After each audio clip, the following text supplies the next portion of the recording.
I'm Ron Collins. I work with Options for Sexual Health, and today I've got with me Wrenna Robertson, who is the editor of I'll Show You Mine. Wrenna, tell us a little bit about the book for people who don't know the concept. Sure. So I'll Show You Mine is a photo book featuring the genitals of 60 diverse women. There are women from 19 years of age into their mid-60s from all different ethnicities, and accompanying each set of photographs, every single woman in the book has written a story, a short story, that describes the relationship that they have with their genitals. Okay, and what was the inspiration of the book? Well, I've actually worked for the past 18 years as a stripper, and being in that industry, I had the opportunity to witness this evolution towards more and more plastic surgeries occurring. From very early on, women, tended to have breast augmentation, but more recently, and I just kind of accepted that because it was part of the industry when I entered it, and it didn't really, I never thought to question why this was occurring. But in recent years, there's been a rise in the number of women who are seeking surgery such as labiaplasty, and it was actually a few different women that worked in the bar that I was working at that independently came to me and said, hey, look, I'm really concerned about the appearance of my vulva. Will you have a look at it? I'm considering getting labiaplasty. And that really struck me for a number of reasons. First, it was really interesting to me to see how uncomfortable these women were asking me to look at their vulva. Remember, these are strippers, among the most sexually liberated in our society, I would have thought, yet they were very shy in asking me to look at their vulva. It's very different from the situation when women are considering getting breast augmentation.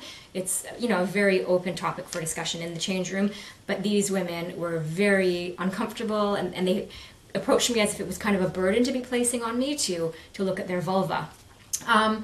And that made me realize if these strippers are so uncomfortable talking about their vulva, showing their vulva to another woman, having someone look at them, well, I imagine there's a lot of women out there that are feeling the very same way. So I really wanted to understand why there was this insecurity in women about their genitals, why more and more women are seeking surgery such as labiaplasty.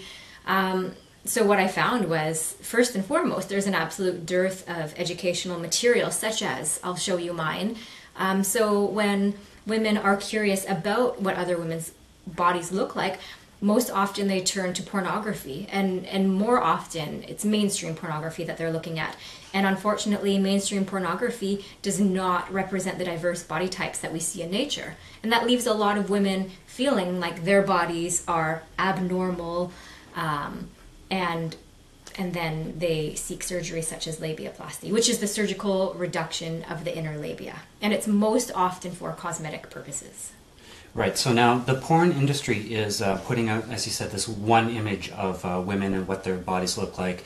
We're used to, for many years, the very skinny women with the breast augmentation. But now, more and more, we're seeing the digital modification and the surgical modification of women's labia. Where is that coming from? Where are the pressures that are leading to this happening, and why is it allowed to go on? Yeah, well, so there's a really great documentary called The Perfect Vagina, which touches on this. If you Google The Perfect Vagina, you'll find the documentary. It's a great hour-long documentary on this topic, and it covers the situation in Australia. And in Australia, the censorship board actually terms any inner labia discrete genital detail. They feel like it's too much genital detail to be showing inner labia in softcore magazines. So it's actually a censorship issue. So editors of these magazines, if they want to retain that classification rating, they have to digitally alter a part of the human body right out of the photo.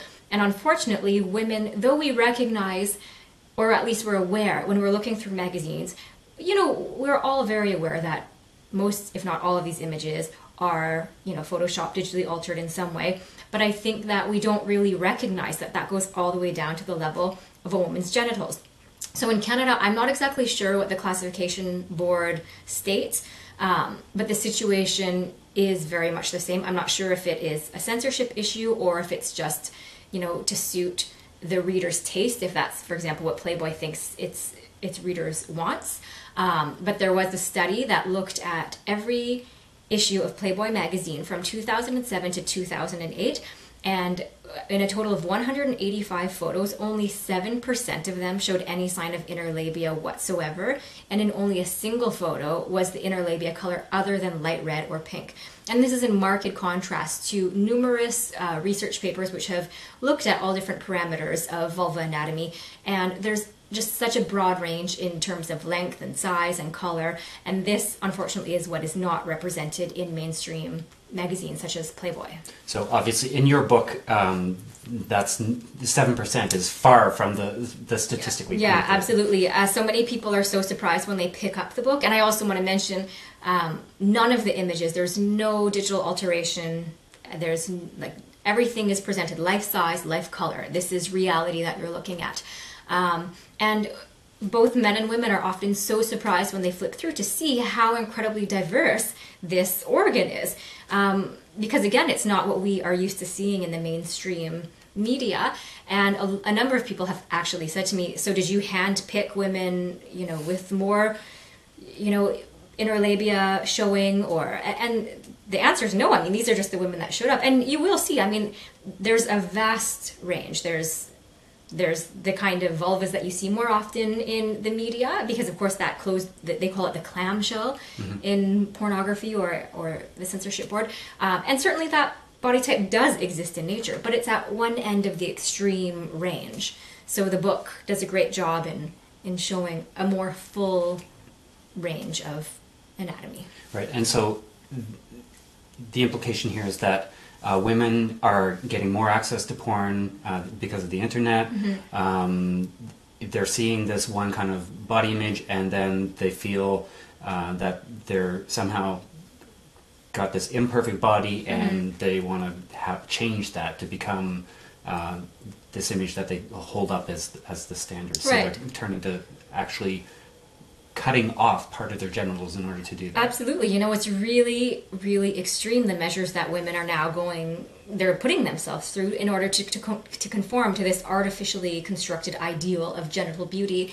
Again, if you see that documentary, The Perfect Vagina, they actually show a labiaplasty procedure being performed, and it's so heartbreaking to watch and like viscerally painful to watch. Yeah. And I think it's so important that people recognize this is not just a fringe procedure that strippers and porn stars are undergoing. It's now the number one or the fastest growing type of cosmetic surgery in North America, as well as in Britain.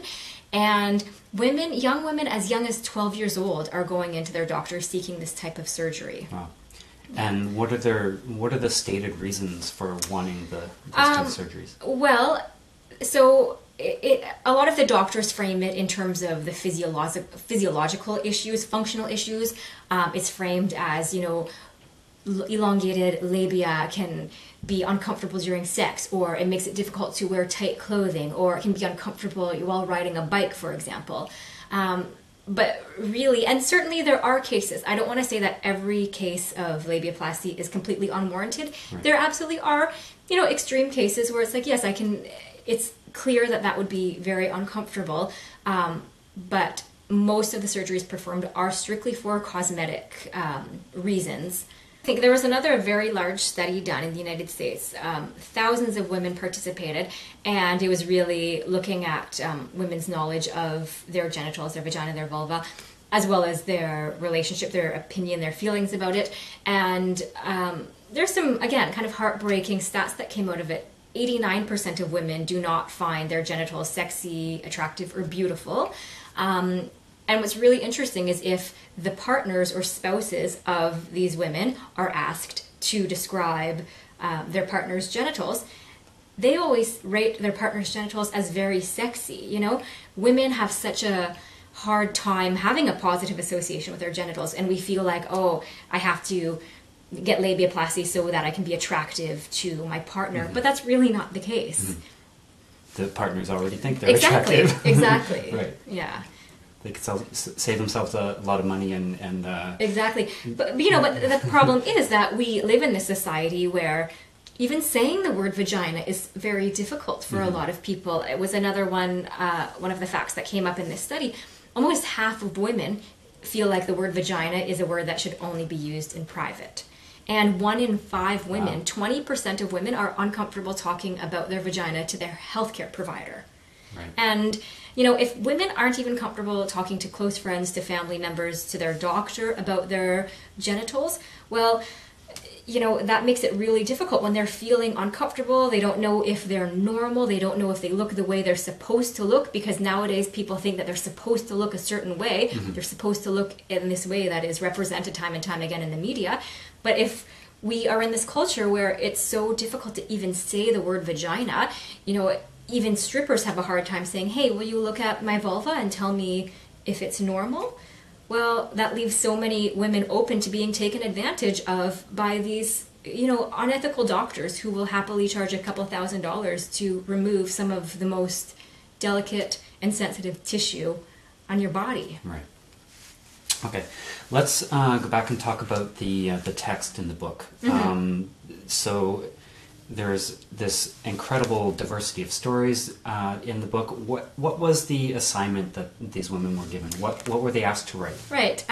Well, so when I first presented, when I was looking for volunteers to take part in this book, I really stressed that it was going to be these life-size, life-color photos of your genitals, because I thought that would be the greatest challenge for so many women, to have their genitals photographed and published in this book. Mm-hmm. So it was kind of, you know, a side note that I was like, oh, and also I'm going to want you to write a little bit about your relationship with your genitals, because I didn't feel like that would be the challenging part. Almost every single woman, myself included, found that writing about your relationship to your genitals was actually such a difficult and amazing and empowering experience to have. So basically, I gave women a list of sort of, you know, 10 or 15 questions that they could use as sort of jumping off points. You know, how do you feel about your genitals? Have you ever had a negative reaction? You know, and really, but many women already kind of knew the story that they wanted to explore. A lot of women recounted sort of like their upbringing and became really aware of how society has, you know, worked to form the relationship we have with our genitals. You know, it's an incredible theme that you see running through the book, is that so many of us are brought up to feel that our genitals are shameful, mm-hmm. that we can't talk about them, that looking at a book like this is somehow dirty and wrong. So it really allows you to recognize how powerful, you know, these dominant social messages are in forming our attitudes towards our sexuality and our genitals. Right. And what kind of feedback did you get from the women after the book was completed and they saw it all laid out, mm-hmm. and they got to read all these stories, and how did that go for them? It was so exciting and amazing, because I was so incredibly appreciative of what these women gave. 60 women came out and just really shared their bodies and their souls, really bared themselves, really went through a deep process of looking at the relationship they have with their genitals. And I was so incredibly overwhelmed with what they had to offer. But they actually felt the same way at being part of such a project. They were so grateful and appreciative to have taken part in this project, to be part of, you know, this incredible movement that's really working towards empowering women to really learn to love our bodies and to recognize that we're all completely normal. So it was really amazing to see the journey that a lot of the women went on. Some of them were really terrified to begin with, and they took this on as a personal challenge. They recognized, okay, I shouldn't be so afraid, like, why is this so challenging?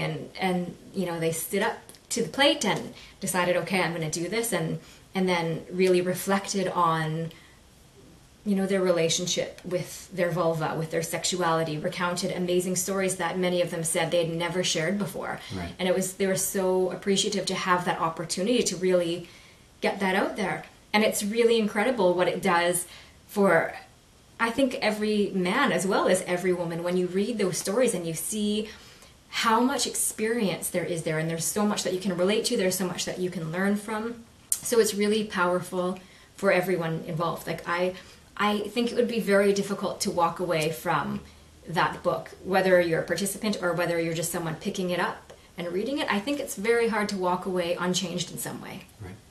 Now, everyone I know that's picked up the book and looked at it and read it over has had a phenomenally positive experience, and has just been blown away by the whole idea that this book exists, and they're so happy that this has happened, and they want to share it with everybody else. And but I imagine with a book that's touching on a taboo like this, that there's going to be a wide reaction, Absolutely. or a wide range of reaction. Yeah. So what else is... Well, I think it's great that you use the word taboo, because it reminds me of the experience I had at the Taboo Sex Show, which was happening I was at the Abbotsford Taboo Sex Show last year, and it was really challenging for me because I had these books out on my table, and they, there are a number of them wide open to display the images and the stories, really allow people to get a sense of what this book was as they were just wandering by.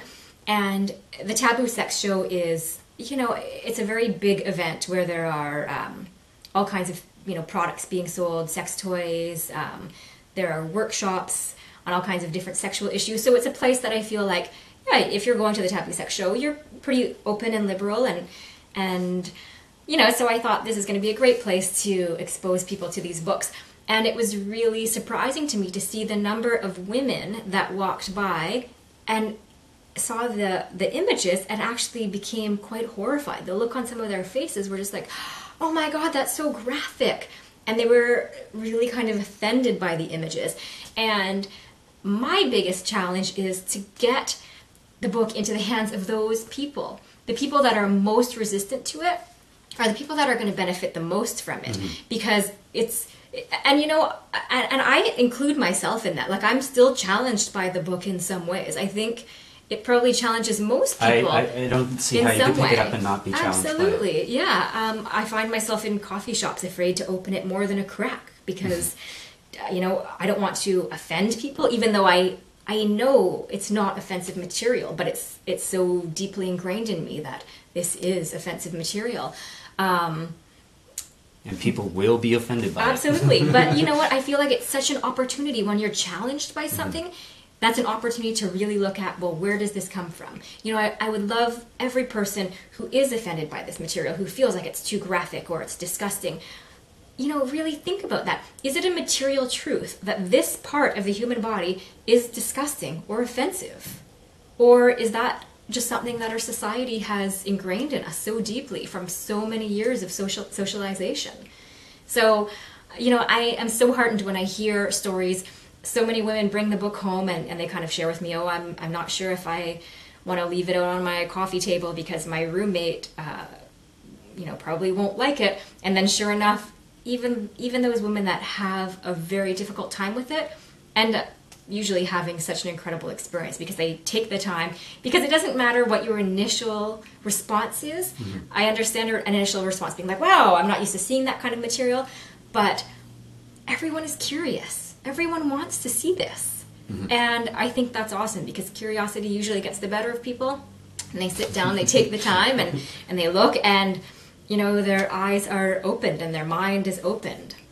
It's interesting that the cover is very plain and not explicit in this way, and it forces you to take that active step of engaging with it. Yeah. And then on the first inside sleeve, you've got the collage of like 40 images right there staring you in the face. So you're immediately immersed in it, and then you're like, okay. Yeah, it's one of my favorite things. You have to make a decision there. Totally. Right? I love to see people, because even though the title of the book, I'll Show You Mine, might alert you that, okay, there might be something unusual contained within this book, but I love it when I give it to people who don't know what to expect, right? And I see the reaction that they have. It's really kind of fun because it's really telling. It tells us a lot about where our society is when people are shocked by it.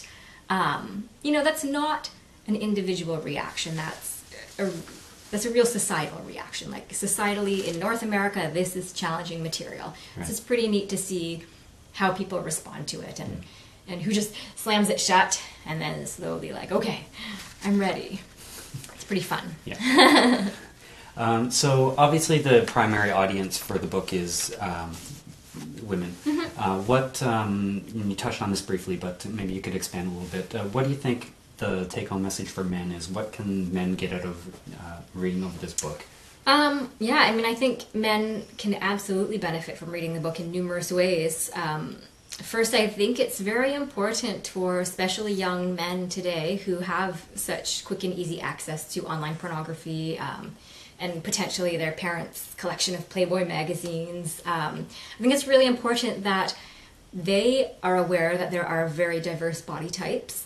I think if we train our young boys to expect female bodies to look a certain way, that sets them up for some problems later on in life. So I think it's very important that they witness the diversity that does exist. But I also think there's so much that can be gained reading 60 different women's experience. I think the female experience, I mean, every woman has a very different experience, but there are these common threads, these common themes.